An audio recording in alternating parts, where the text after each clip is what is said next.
Here are the crypto top headlines covered in this video. Bitcoin Analyst sees seller exhaustion as BTC price rebounds 10%.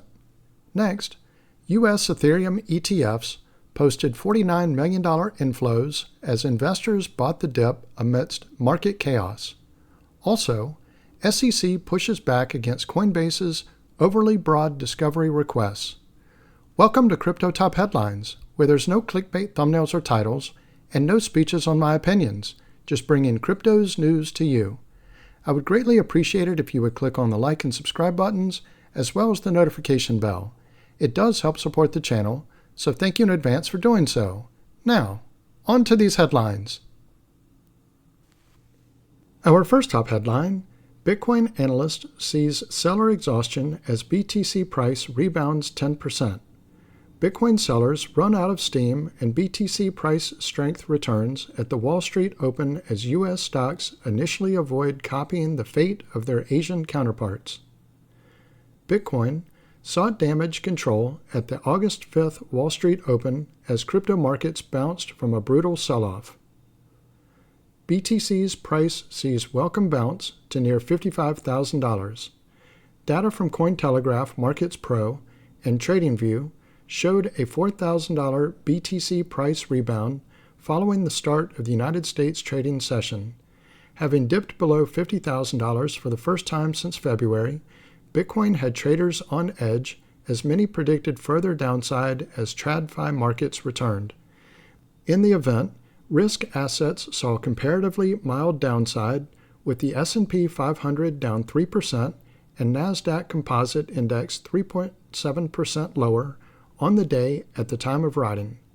U.S. markets thus avoided the kinds of losses seen in Asia, where Japan's Nikkei 225 saw its worst two-day combined losses in history. As Cointelegraph reported, alleged mass selling by trading firm Jump Trading contributed to the snap reaction to the event on crypto markets. Commenting, trading resource The Kobosi Letter put the blame firmly at the door of the Japanese yen carry trade, a now unprofitable operation adding to the existing market pain. The solution to this problem is not as simple as it may seem and may require a separate thread, it explained in a dedicated X thread. This is a vastly different situation than previous market downturns. Kobosi additionally noted that the VIX Volatility Index had hit levels only seen twice in history during the 2008 global financial crisis and the March 2020 COVID-19 cross-market crash. The latter drew various comparisons on the day, including from Charles Edwards, founder of Quantitative Bitcoin and digital asset fund Capriole Investments. Some eerie similarities to early 2020, stocks overvalued, growing risk of recession, rising unemployment, sharp correlated global market moves down, he told X followers. At some point, the Fed will step in, likely with early rate cuts and probably liquidity too. But when? Until then, expect all markets to correlate. The Federal Reserve was reported to be considering an emergency meeting to review the situation on the day, with bets on the outcome diverging considerably. I'm calling a 75 basis point emergency cut in the Fed funds rate, with another 75 basis point cut indicated for next month at the September meeting, and that's minimum, Jeremy Siegel, a professor at the Wharton School of Business at the University of Pennsylvania, predicted in an interview with CNBC. Siegel referred to next month's meeting of the Federal Open Market Committee, or FOMC, an event which markets now see triggering a 0.5% rate cut per data from CME Group's FedWatch tool. Bitcoin sell volume echoes post-halving period. Turning to Bitcoin market activity, popular trader Skew struck a balanced tone as he described a lack of actual chaos despite the 6-month lows. Maintained sell control often precedes this shifts to the downside. Takers selling consistently, passive supply, limit sellers on every bounce, part of his latest X coverage explained. Skew noted that downside often results from sustained periods of failed breakout activity in this case above $70,000. No actual chaos yet, he concluded, about the setup on largest global exchange Binance's spot order book. Popular trader and analyst Rect Capital, meanwhile, eyed Exhaustion among sellers during the trip to lows of $49,577, equaling a 29% correction versus July's local highs. Finally, the sell-side volume has reached and even dramatically eclipsed seller exhaustion levels seen at previous price reversals to the upside. Red box on volume, he commented on an accompanying chart uploaded to X. In fact, Bitcoin hasn't seen this level of sell-side volume since the halving in mid-April 2024. Let me pause here for a moment. If you're getting value out of this video, please click on the like and subscribe buttons as well as the notification bell. Our next top headline, U.S. Ethereum ETFs posted $49 million inflows as investors bought the dip amidst market chaos. On Monday, investors poured millions of dollars into U.S.-listed spot Ethereum exchange-traded funds, even as the global market crashed due to heightened expectations of further rate hikes by the Bank of Japan, recession fears, and the escalating geopolitical tensions in the Middle East. Rumors of market maker Jump Trading's liquidating its crypto business further exacerbated Monday's market rout. Only a week ago, BTC traded near $70,000, with traders elated about Trump's likely return to the White House and hopes of making the preeminent crypto a strategic reserve asset. Since then, the Bitcoin price plunged 30% from peak to trough, marking the steepest drop during the current market cycle.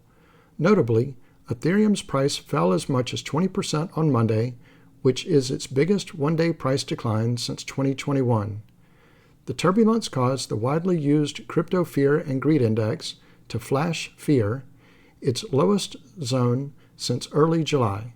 The index measures market sentiment for Bitcoin and the broader cryptocurrency industry to indicate whether participants are in fear, usually a sign of local bottoms, or greedy, which indicates market tops. Ether ETF investors buy a dip.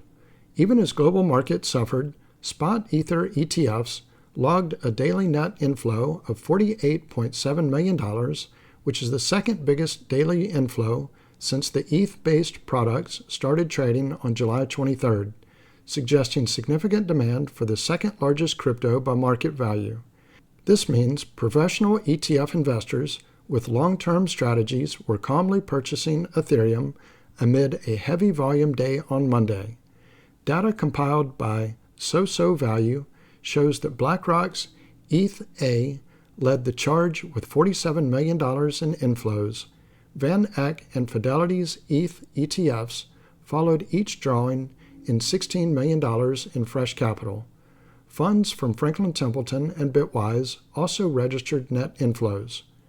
Grayscale's recently converted Ethereum Trust, or ETHE, was the only product to record net outflows on August 5th, hemorrhaging $46.84 million, while the firm's smaller and much cheaper Ethereum Mini Trust, or ETH, attracted $7 million in inflows.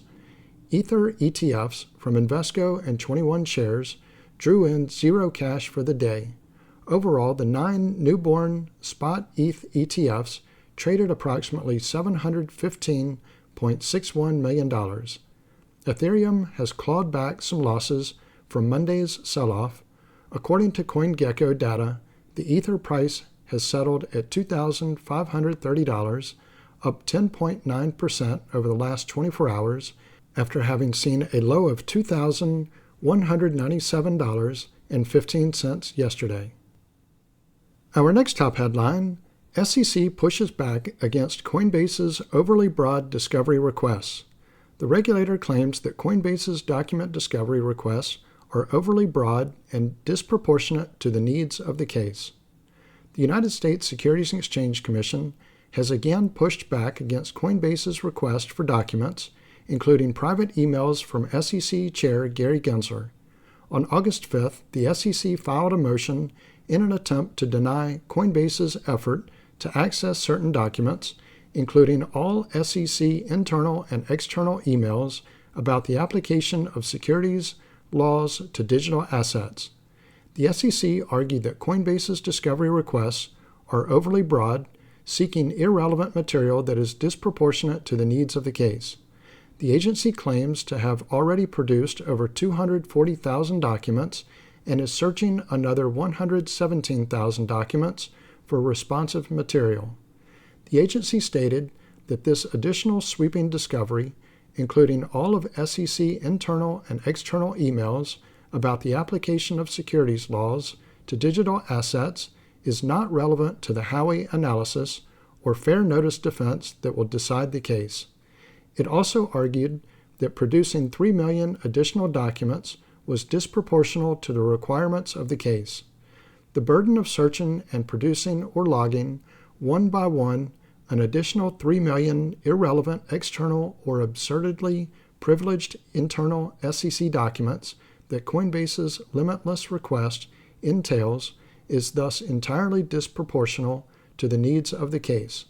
However, Coinbase Chief Legal Officer Paul Grewal said in a post on X on August 6th that the documents were necessary to show the record of the SEC's inconsistent views of digital assets and its own regulatory reach. In July, Coinbase filed a motion asking for SEC Chair Gary Gensler's private communications during his time at the agency as chair from 2021, among other documents. Grewal also argued that the agency should provide more transparency to the public. If the SEC is going to engage in an unprecedented regulation by enforcement campaign, the least they owe to those they target and the public is transparency. The SEC stated that it has more than satisfied its discovery obligations and the motion should be denied. The SEC sued Coinbase in June 2023, accusing the company of violating federal securities laws.